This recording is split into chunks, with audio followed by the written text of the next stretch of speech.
8. 믿음의 필요성. 어떤 상황에서든 믿음이 해결할 수 없는 문제란 없다. 문제의 어떤 측면을 다른 곳으로 옮기든 문제의 해결은 불가능해진다. 문제의 일부를 다른 곳으로 옮기면 문제의 의미가 상실될 수밖에 없는데 문제의 해법은 문제의 의미에 내재하기 때문이다. 너희 모든 문제가 이미 해결되었지만 내가 자신을 그 해법과 떼어 놓았을 수도 있지 않겠는가? 무언가가 행해졌더라도 너는 그것을 볼 수 있는 곳에만 믿음을 투자할 것이다.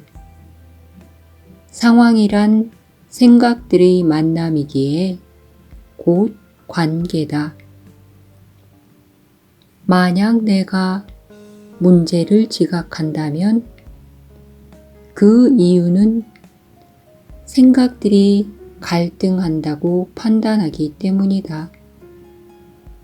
하지만 목표가 진리라면 이것은 불가능하다. 그렇다면 몸에 관한 아이디어가 분명 침투했을 것이다. 왜냐하면 마음들은 공격할 수 없기 때문이다. 몸에 대한 생각은 믿음 없음의 표시이다. 몸은 아무것도 해결할 수 없기 때문이다. 관계로 몸이 침범해 들어오는 것, 즉 상황에 대한 너의 잘못된 생각이 이어서 너의 믿음 없음을 정당화해 준다. 너는 이런 잘못을 하겠지만 전혀 걱정하지 말라. 그러한 잘못은 중요하지 않다. 믿음 없음을 믿음으로 가져간다면 그것은 결코 진리를 방해하지 못할 것이다. 그러나 믿음 없음을 진리와 맞서는 데 사용한다면 그것은 항상 믿음을 파괴할 것이다. 너에게 믿음이 결핍되어 있다면 믿음을 잃은 곳에서 믿음을 회복시켜 달라고 청하지 말라. 그리고 마치 내가 믿음을 부당하게 박탈당하기라도 한 듯이 다른 곳에서 믿음을 보상받으려고 하지 말라. 어떤 상황에서든 내가 주지 않은 것만이 결핍될 수 있다.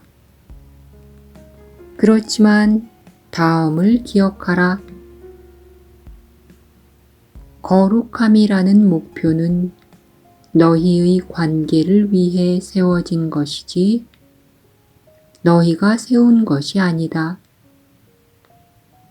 그 목표가 너희가 세운 것이 아닌 이유는 거룩함이란 단지 믿음을 통해서만 보이는 것이기 때문이다.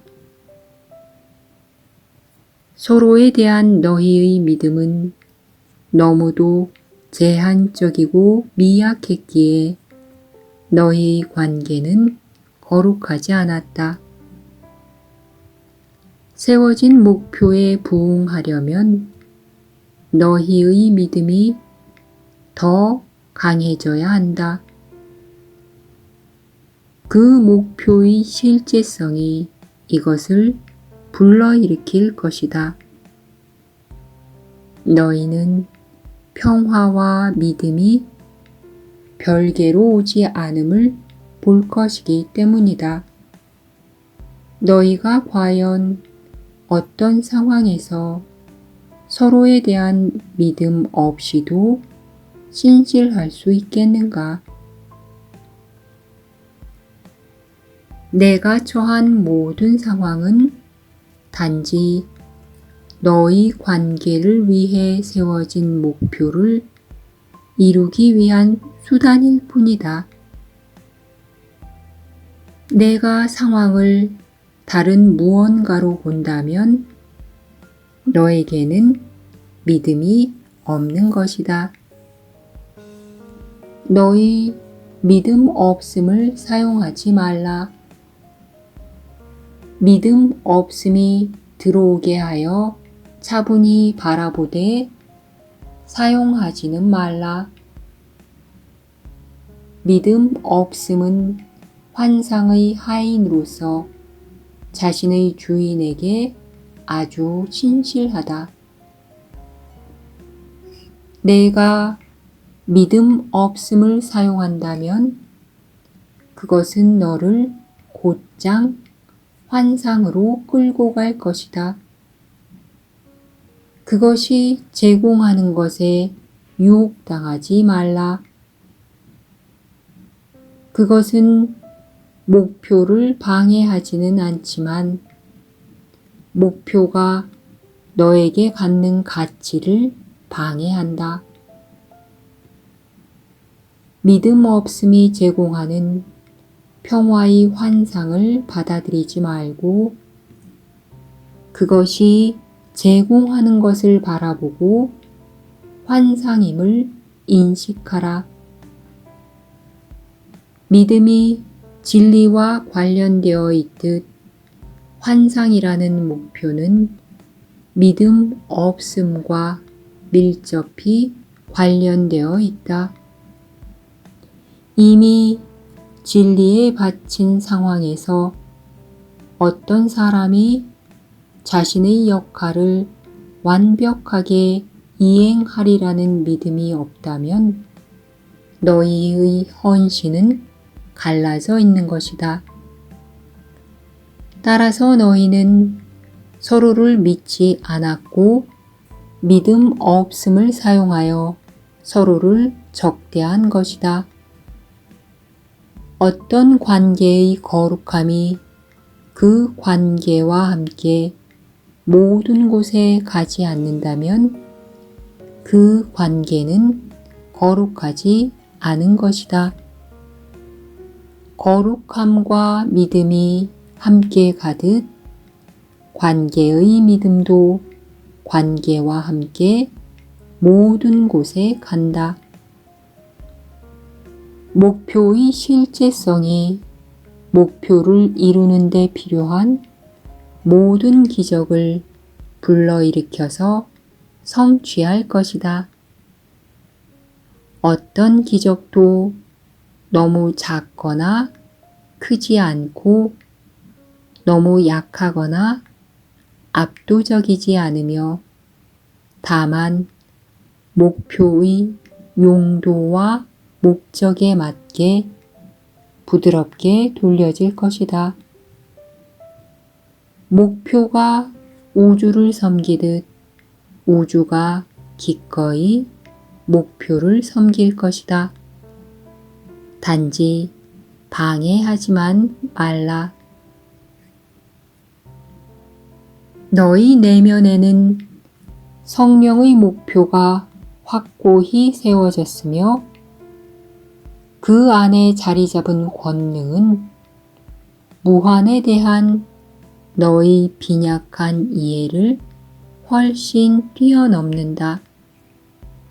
따라서 너는 너와 함께 하는 힘이 얼마나 큰지 짐작도 하지 못한다.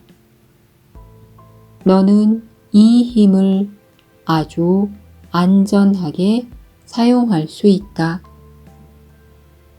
그 힘은 너무도 강력해서 별들을 지나 그 너머의 우주에까지 가 닿을 수 있다. 그러나 내가 그 대신에 믿음 없음을 사용하려 한다면 너희 빈약한 믿음 없음이 그 힘을 쓸모없게 만들어 버릴 수도 있다. 하지만 다음에 대해 잘 생각해 보고 믿음 없음의 원인에 대해 배워라. 너는 상대방이 너에게 한 행위 때문에 그를 비난한다고 생각한다.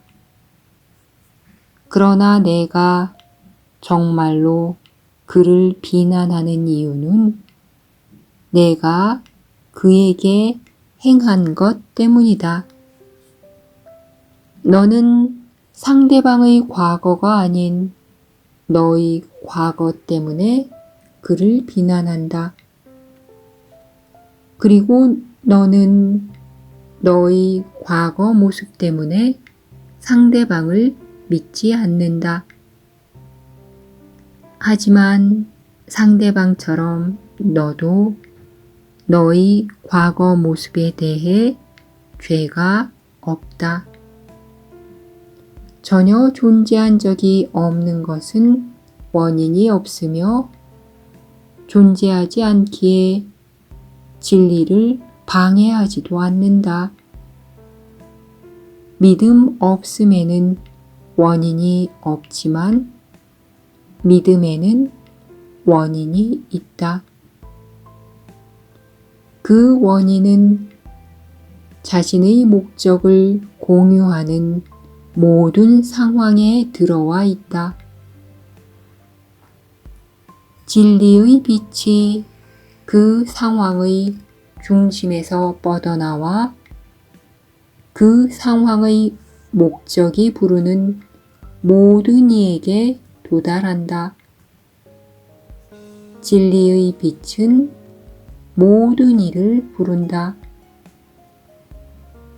너희 전체 관계를 모든 측면에서 포함하지 않거나 모든 부분에서 완성하지 않는 상황이란 없다. 너 자신의 일부를 어떤 상황 바깥에 두면서 그 상황을 거룩하게 유지할 수는 없다. 그 상황은 너희 전체 관계의 목적을 공유하며 자신의 의미를 그 목적으로부터 얻기 때문이다. 모든 상황에 너희가 서로에게 주는 믿음을 가지고 들어가라. 그렇지 않으면 너희는 너희 자신의 관계에 대한 믿음이 없는 것이다. 너희의 목적이 너희 안에서 믿음을 불러 일으켰듯 너희의 믿음은 이와 같은 목적을 공유하자고 다른 이들을 부를 것이다. 그리고 너희는 한때 자신을 환상으로 이끌려고 사용한 수단이 진리를 위한 수단으로 변형되는 것을 볼 것이다. 진리는 믿음을 불러일으키고 믿음은 진리를 위한 자리를 만든다. 성령이 너희의 목적을 자신의 목적으로 바꿔서 너희 관계의 목적을 바꿨을 때 성령이 그곳에 둔 목표는 너희가 들어가거나 앞으로 들어갈 모든 상황으로 확장되었다. 따라서 모든 상황은 상황을 목적 없이 만들 수도 있었던 과거로부터 자유로워졌다. 모든 상황에서 너희와 함께 걷는 성령으로 인해 너희는 믿음을 불러일으킨다. 너희는 더 이상 완전히 정신 이상도 아니고 혼자도 아니다. 하느님 안에서 외로움은 한낱 꿈에 불과하기 때문이다. 너희는 성령의 목표를 공유하는 관계 안에 있기에 외로움과 떨어져 있다. 왜냐하면 진리가 왔기 때문이다. 진리는 믿음을 강력하게 불러일으킨다. 진리에 맞서 믿음 없음을 사용하지 말라. 진리는 너희를 구원과 평화로 부르기 때문이다.